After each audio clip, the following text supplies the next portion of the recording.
Bulletin का आगाज़ करें और सबसे पहले आपको बताएं कि स्पीकर मलिक अहमद खान की ज़ेर सदारत पंजाब असम्बली का इजलास जारी है। 9 मुंतखब अरकान असम्बली हल्फ उठा रहे। Order in the house please, order in the house please, order in the house please. And I would Hassan, please order in the house. And I would say कि no shouting, clappings in the gallery, please. अगर कोई मोअज़्ज़ज़ मेहमानों में से galleries में बैठ के इस ऑर्डर को डिस्टर्ब करेगा तो he will be evicted from the house. जी please order in the house, order in the house. जी राणा साहब।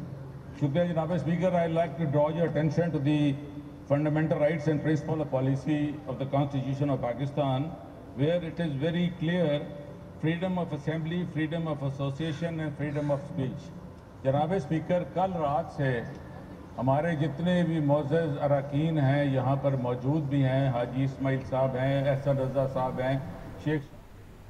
खबर यह है पंजाब हुकूमत गंदम खरीदारी पर वाज़ेह पॉलिसी देने में नाकाम है। प्रेस क्लब के सामने गंदम के खोशे उठाए किसान, सरापा एहतजाज। सदर किसान बोर्ड पंजाब मियां रशीद मिनहाला कहते हैं कि हुकूमत 5500 रुपये फी मन आलमी मंडियों से गंदम खरीद सकती है, मगर किसान से 3900 में भी खरीदने को तैयार नहीं। तफसीलात जानते हैं अब्दुल कादिर से। जी अब्दुल कादिर।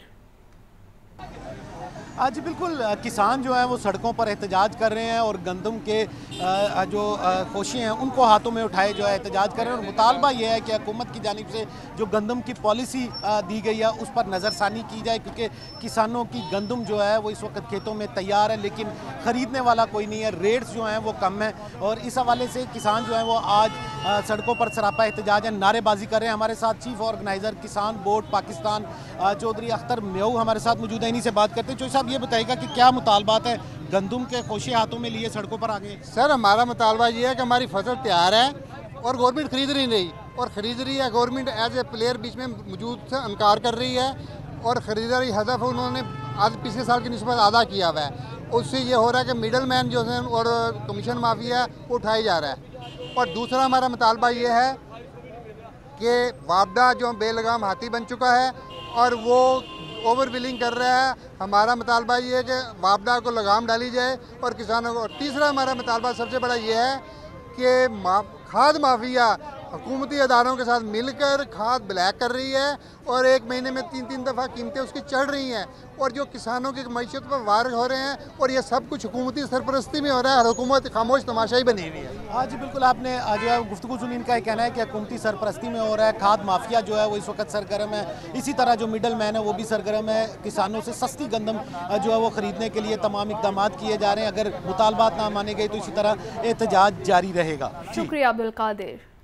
खबर यह है कि शहर की 100 से ज़ायद यूनियन कौंसल्स में सीवरेज और वाटर सप्लाई के फंड्स ना मिल सके। ज़िला हुकूमत ने बतौर डिपॉजिट वर्क LTA से काम करवाना था। LTA को सीवरेज और वाटर सप्लाई के लिए 8 अरब रुपए का तरक्याती पैकेज दिया गया। तरक्याती स्कीमों की मंजूरी के बावजूद पंजाब हुकूमत ने LTA को फंड्स ना दिए। तफसीलात जानते हैं ज़ैनुल आबिदीन से। जी ज़ैन। वज़ीर आला पंजाब मरियम नवाज की तरफ से लाहौर की जो तमाम यूनियन कौंसल्स हैं उनमें सीवरेज और वाटर सप्लाई के काम शुरू करने का ऐलान किया गया, और इसी तनाजुर में जो कमेटी हैं उनकी तरफ से ये तरक्याती स्कीमों की मंजूरी भी दे दी गई। इस सिलसिले में टेंडर्स का भी इजरा कर दिया गया, लेकिन अब इन तरक्याती स्कीमों में ये बड़ी रुकावट सामने आई है कि शहर की 100 से ज़्यादा यूनियन कौंसल्स में सीवरेज और वाटर सप्लाई के जो फंड्स हैं उनका इजरा नहीं हो सका। डिस्ट्रिक्ट गवर्नमेंट की तरफ से बतौर डिपॉजिट वर्क ये काम LDA से करवाया जाना था, और LDA को सीवरेज और वाटर सप्लाई के लिए 8 अरब रुपए का तरक्याती पैकेज दिया गया, लेकिन तरक्याती स्कीमों की मंजूरी और इस पैकेज की मंजूरी के बावजूद पंजाब हुकूमत ने LDA को फंड्स ना दिए। अब DG LDA की तरफ से इन तरक्याती कामों को फंड से मशरूत कर दिया गया है, और LDA की तरफ से जारी करदा जो टेंडर्स हैं उनके वर्क ऑर्डर्स भी जारी करने से रोक दिया गया है। इसके साथ साथ मजीद जो नए टेंडर्स का इजरा करना था उनको भी फंड्स के साथ मशरूत कर दिया गया है कि जब तक फंड्स LDA के अकाउंट में मुंतकिल नहीं होते तब तक किसी भी तरह का कोई जो तरक्याती काम है वो शुरू नहीं किया जाएगा। इस तरह यूनियन कौंसिल 48, 49 और 51 में तामीराती काम रोक दिया गया है, जबकि फंड्स के इजरा के बाद यूनियन कौंसिल 52, 53, 54 और 55 में तामीराती काम शुरू होगा, जबकि यूनियन कौंसिल 71 और यूसी 93 में भी तामीराती काम रोकने का फैसला किया गया है। इसी जमन में एलडीए की तरफ से जो मरासला है वो भी डिस्ट्रिक्ट गवर्नमेंट को अरसाल कर दिया गया है, जिसमें फंड्स का तकाजा किया गया है और ये भी कहा गया है कि जब तक फंड्स का इजरा नहीं किया जाता तब तक एलडीए की तरफ से यूनियन कौंसिलों में काम का आगाज नहीं किया जाएगा। जी ठीक है जैन, शुक्रिया आपका। कमिश्नर लाहौर मोहम्मद अली रंधावा की ज़ेर सदारत इजलास वासा नेटवर्क और खिदमात फराहमी के हवाले से ब्रीफिंग दी गई। कमिश्नर लाहौर की प्लानिंग के मुताबिक मशीनरी फराहम करने का हुक्म। तफसीलात जानते हैं इमरान अकबर से। जी इमरान। हाँ जी बिल्कुल, कमिश्नर लाहौर मोहम्मद अली रंधावा की ज़ेर सदारत वासा के एरिया इंस्पेक्शन के हवाले से इजलास हुआ है। इजलास में डी वासा गुफ्तान अहमद ने वासा नेटवर्क की एक्सप्लेनेशन प्लान के हवाले से जो है ब्रीफिंग दी है। इसमें वासा जिला लाहौर के सीवर वाटर सफाई जरूरियात को मद्देनजर रखते हुए प्लानिंग कर रहा है, जबकि इस वाले से कमिश्नर लाहौर को ब्रीफिंग बताया गया कि वासा 248 किलोमीटर में 8 मिलियन आबादी में खिदमत काम कर रहा है। वासा ने अगले 5 साल के लिए लाहौर जिला की 60% आबादी के लिए प्लानिंग की है, जबकि अगली वासा का ये भी कहना है कि वासा लाहौर ने सफाई को 100% तक ले जाने के लिए मराहल में प्लानिंग की है। मोहम्मद अली रंधावा का कहना है कि वासा स्पेशलाइज इदारा है, प्लानिंग के मुताबिक मशीनरी भी फराहम की जाएगी, जबकि शहरी सहूलियात की फराहमी वज़ीर आला पंजाब मरियम नवाज शरीफ के हवाले तरजीहात में शामिल है। इसी सिलसिले में प्लान के मुताबिक वासा सब डिवीजन के तहत वासा खिदमात जो है फराहम कर रहा है और इस वाले से वासा एक्सटेंशन में तमाम ड्रेन को बाकायदा डिस्पोज करके ड्रेनेज में डाला जाएगा। कमिश्नर लाहौर को ब्रीफिंग में भी बताया गया। जी ठीक है इमरान, शुक्रिया आपका। पंजाब पुलिस की वर्दी पहनने पर वज़ीर आला पंजाब मरीम नवाज के खिलाफ मुकदमा दर्ज करने की दरख्वास्त दायर। दरख्वास्त आफ्ताब बाजवा एडवोकेट के तवस्सुत से सेशन कोर्ट में दायर की गई है। मौक़िफ़ अपनाया कि मरीम नवाज ने पुलिस ऑफिशियल की वर्दी पहनी, कानून के मुताबिक कोई भी शख्स रियासती इदारों की वर्दी नहीं पहन सकता। अदालत पुलिस की वर्दी पहनने पर मरीम नवाज के खिलाफ मुकदमा दर्ज करने का हुक्म दे। आपको अपडेट कर रहे हैं इस खबर के हवाले से। पंजाब पुलिस की वर्दी पहनने पर वज़ीर आला पंजाब मरीम नवाज के खिलाफ मुकदमा दर्ज करने की दरख्वास्त दायर।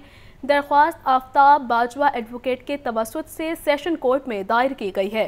मौक़िफ़ अपनाया कि मरीम नवाज ने पुलिस ऑफिशियल की वर्दी पहनी, कानून के मुताबिक कोई भी शख्स रियासती इदारों की वर्दी नहीं पहन सकता। अदालत पुलिस की वर्दी पहनने पर मरीम नवाज के खिलाफ मुकदमा दर्ज करने का हुक्म दे। पंजाब पुलिस की वर्दी पहनने पर वज़ीर आला पंजाब मरीम नवाज के खिलाफ मुकदमा दर्ज करने की दरख्वास्त दायर। दरख्वास्त आफ्ताब बाजवा एडवोकेट के तवस्सुत से सेशन कोर्ट में दायर की गई। मौक़िफ़ अपनाया कि मरीम नवाज ने पुलिस ऑफिशियल की वर्दी पहनी, कानून के मुताबिक कोई भी शख्स रियासती इदारों की वर्दी नहीं पहन सकता। अदालत पुलिस की वर्दी पहनने पर मरीम नवाज के खिलाफ मुकदमा दर्ज करने का हुक्म दे। पंजाब पुलिस की वर्दी पहनने पर वज़ीर आला पंजाब मरीम नवाज के खिलाफ मुकदमा दर्ज करने की दरख्वास्त दायर। तफसीला जानते हैं नोमान नूर से। जी नोमान। नोमान, अगर आप सुन पा रहे हैं तो बताइएगा। जी, सेशन अदालत में पंजाब पुलिस की वर्दी पहनने पर वज़ीर आला पंजाब मरियम नवाज के खिलाफ मुकदमा दर्ज करने की दरख्वास्त दायर हो गई है, जबकि दरख्वास्त आफ्ताब बाजवा एडवोकेट के तवस्सुत से दायर की गई है, जबकि मरियम नवाज ने पुलिस ऑफिशियल की वर्दी पहनी है। दरख्वास्त में यह मौका अपनाया गया कि कानून के मुताबिक कोई भी शख्स रियासती इदारों की वर्दी नहीं पहन सकता, जबकि दरख्वास्त में मौका अपनाया गया कि पुलिस को मरियम नवाज के खिलाफ दरख्वास्त दी मगर कार्रवाई नहीं हुई। अदालत पुलिस की वर्दी पहनने पर मरियम नवाज के खिलाफ मुकदमा दर्ज करने का हुक्म जारी करे, जिस पर अदालत ने फ्रीकैन को नोटिस जारी कर दिए। जी ठीक है नोमान, शुक्रिया आपका।